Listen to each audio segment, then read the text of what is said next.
Hola mis estimados, hoy quería hablar en particular de cómo identificar mala ciencia en épocas de coronavirus, en épocas en las cuales tenemos mucho cruce de información y mucho titular fantástico. Es muy importante aprender, uno, a ejercitar el cerebro y a entender cómo identificar, cómo diferenciar las noticias que pueden ser verdaderas de las que no son. Y uno de los problemas o de las causas principales de la desinformación es que quienes interpretan la información, las noticias de ciencia, no saben mucho del tema y suelen tomar lo que más les suena a ellos o más les parece que puede llegar a vender o algo por el estilo y terminan transformando la información en ruido. Pero no solamente se trata a veces de los estudios que son mal leídos, a veces los estudios están mal hechos, es decir, mucho peor porque estamos hablando que no hay trabajo de ciencia del lado de la ciencia y se llama mala ciencia justamente.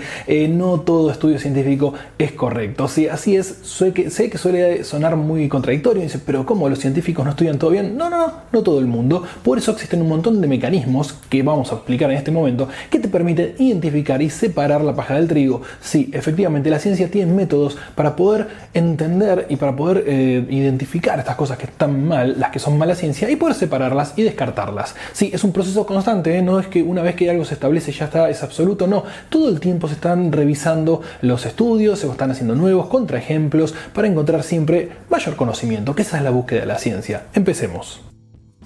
Titulares fantásticos. Es lo más común con lo cual te vas a encontrar un título muy llamativo que te incita a hacer el clic. Y ahí está la razón de todo esto. Justamente se pone un título ganchero, algo que te atrape, y la búsqueda de todo esto simplemente es un clic más. En tiempos de internet es muy común esto, pero el amarillismo existe desde el comienzo de los tiempos. Siempre alguien buscó vender algo mucho más fantástico que los hechos científicos que valen la pena. No creo que haya sido muy llamativo para la mayoría de la gente cuando Newton descubrió la gravedad. Efectivamente, él desarrolló unas ecuaciones que a la mayoría de la gente no le cambiaba la vida, y son esas las más importantes usualmente. Los verdaderos descubrimientos científicos son proceso a proceso, de a poquito, y necesitan contrastarse. Entonces nunca hay un gran titular, se demostró tal cosa. No, usualmente es algo mucho más calmado, mucho más tranquilo. Si ves un gran titular, primer sospecha. Resultados mal interpretados. Es muy común, extremadamente común, que los resultados de un estudio se crean que son una conclusión absoluta sobre un tema y se interpreten mal. La mala interpretación de los resultados suele ser uno de los problemas más comunes a la hora de comunicar ciencia. No necesariamente quien hace un artículo periodístico sobre una interpretación científica sabe algo del tema. Muchas veces no sabe nada. De hecho, lo mandan a hacer una nota, él la hace y bueno, resulta que entendió mal lo que decía ese artículo científico. Un paper que decía A, el tipo interpreta C y por ahí termina escribiendo D. Conflicto de intereses. Este también es muy común, aunque ya empezamos a entrar en la parte turbia en la cual puede haber inclusive delitos de por medio. ¿Por qué? Porque cuando hay conflictos de intereses significa que quien hace el estudio o lo comunica tiene un interés muy particular y sesga el resultado, la información, lo que sea, solo para promocionar. Supongamos, por ejemplo, que tenemos un shampoo que nos va a dejar el pelo fantástico y queremos que diga científicamente comprobado y financiamos estudios solo para tratar de demostrar, entre comillas, que ese producto es científicamente comprobado y que un montón tiene el certificado, el sello encima de calidad puesto por una organización científica. Y no es así. Simplemente un paper mal hecho, publicado, hablando bien del producto ese, que todavía le falta un montón de pasos, pero ya lo ponen como suficiente validación. Bueno, hay un obvio conflicto de intereses. Hay alguien que cobró por hacer eso y no lo hizo por el mero hecho de entender si funcionaba o no, simplemente porque le estaban pagando. Correlación y causalidad. No porque dos variables estén juntitas y muy pegadas significa que una modifica a la otra o van de la mano. No, muchas veces cometemos nosotros el mismo error. Vemos, por ejemplo, podríamos suponer que porque está soleado más gente muere en accidentes de tránsito y decimos, bueno, la culpa es de los días soleados porque los días soleados choca más gente, y sin embargo puede ser que la razón por la cual choquen sea completamente otra distinta. Se pueden encontrar gráficos asociados en dos curvas perfectamente iguales pero que no tienen nada que ver entre sí, y uno dice, hey, pero no tendrían que ver. Deberías demostrarlo, y para demostrarlo tendrías que encontrar esa causalidad, y muchas veces la correlación no tiene nada que ver. Entonces, cuando interpretamos de esa forma o vemos un gráfico y decimos, esto se parece a esto otro, muchas veces no tiene nada que ver. Conclusiones sin sustento. Esto es muy común cuando se trata de validar una pseudociencia. Se inventa un estudio falso, se publica en alguna universidad no muy importante, con muy pocos casos, no importa, lo publican porque un estudio publicado no significa absolutamente nada, todavía faltan todos los procesos de revisión, simplemente es un Word que publicaron en internet y utilizan ese enlace a ese archivo como suficiente validación. Pero cuando uno mira el paper, se da cuenta que entre lo que está investigando, el desarrollo de la investigación y las conclusiones no tienen absolutamente nada que ver. Cuando hay conclusiones sin sustento, es decir, la conclusión del informe no tiene nada que ver con lo que estaba diciendo, con lo que estaban investigando, es para abrir un gran mensaje de alerta, un cartel de neón luminoso diciéndote acá hay gato encerrado. El tamaño de la muestra. Necesitamos, para poder investigar algo, tener una muestra, tener una cantidad de especímenes o de casos que representen en gran medida lo que estamos queriendo investigar. El tamaño es importante. Si yo investigo un solo caso de una persona que tuvo una sola enfermedad, necesitaré contrastarla contra algo. Al tener solo uno, el tamaño es muy pequeño. Necesito una muestra muy grande. Pero eso nos lleva a otro tema. Que la muestra sea representativa. Así es, la representación de la muestra no solamente tiene que ver con el tamaño, sino que además tenga que ver con el objeto de estudio. Sí, a veces puede confundirse que son la misma cosa, sí, son muy parecidas, pues van de la mano, indefectiblemente tiene que ir un tamaño con lo representativa que sea la muestra. Por ejemplo, si yo estoy tomando poblaciones de leones y solo busco los leones machos y no investigo los leones hembra, no representa a los leones, representa solo a los leones machos, pero yo no puedo hablar de los leones si me olvidé de la mitad de los leones. Entonces, en ese caso, la muestra puede ser un número muy grande de leones, el tamaño está bien, pero no es representativa del conjunto de los leones. Y esta es muy común también, sin grupo de control. Cuando nosotros hacemos, por ejemplo, la prueba de un medicamento, tenemos que probarlo, por ejemplo, por un número en 50 personas que tienen las condiciones X y 50 que también tienen las condiciones, pero no se lo damos. Es decir, ¿cómo comprobas si el medicamento hace un efecto? Y bueno, vos necesitas un grupo el cual te sirva de control. Esto es lo que le pasa a una persona si no toma este medicamento. Y esto es lo que le pasa si lo toman. Y ahí vos podés tener una conclusión, sacar algo, al menos un indicio. Bueno, muchas veces se hacen un montón de investigaciones y falta el grupo de control. Y se da mucho, una vez más, en productos de venta medio turbia, con mucha pseudociencia, desde homeopatía hasta las flores de Bach, lo que vos quieras. Ese tipo de productos usualmente no se hizo ninguna prueba con grupo de control.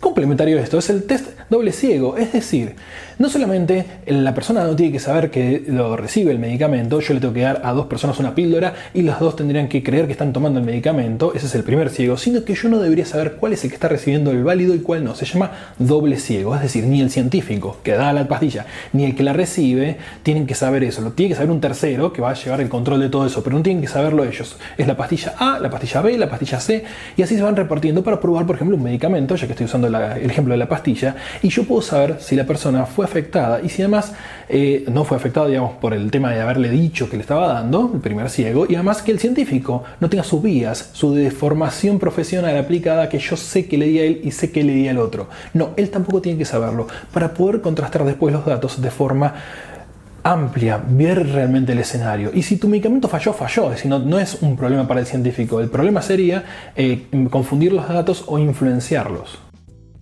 Lo cual es un caso muy común, el influenciar los datos con la selección particular que uno haga. Así es, cuando uno toma, se llama cherry picking, cuando uno toma los datos que a uno más le convienen, está transformando el estudio en otra cosa, básicamente está destruyéndolo y ya no es ciencia. Si uno eligió los resultados que daban el resultado que uno quería, es decir, los números daban, estos son los que me gustan, estos no, los descarto, así se fragua un estudio, un paper, se arruina completamente y ya no tiene validez. Entonces, cuando se están tomando ese tipo de datos y ya sabemos que esta persona eligió justo los casos que le daban lo que él quería y suena más a que ya tenía la conclusión tomada previamente antes de estudiar los datos. La más común en todas las pseudociencias es que nadie puede imitar los resultados. Imitar los resultados es esencial. Yo tengo que poder describirle, darle un paper a alguien con toda la descripción de lo que yo hice para llegar a este resultado y la otra persona tiene que poder llegar al mismo resultado, imitarlo, copiarlo. No una, miles de personas. Entonces, si todos los científicos del mundo llegan a la misma conclusión, los experimentos le dan el mismo resultado y el resultado todos lo interpretan más o menos parecido, significa que tenemos un camino en común. Esto puede llegar a ser cierto. En cambio, cuando yo digo, no, logré la fusión fría y nadie puede imitarlo, sospechoso que solo uno le salga el experimento y a nadie más.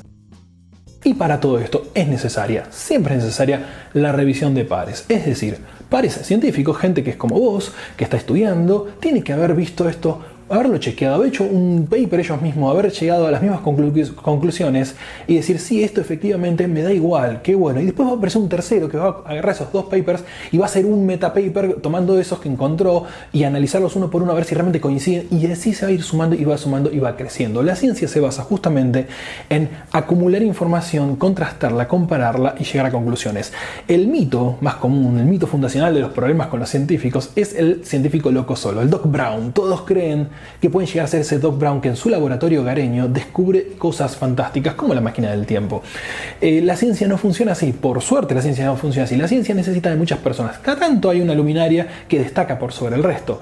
Pero esa misma persona, y voy a dar un ejemplo claro, Albert Einstein, sí, su teoría era una cosa, pero hay que validarla. Y de hecho, muchas personas durante todo el siglo XX y parte del XXI se han dedicado a demostrar, validar la teoría general de la relatividad, como un ejemplo, ¿no?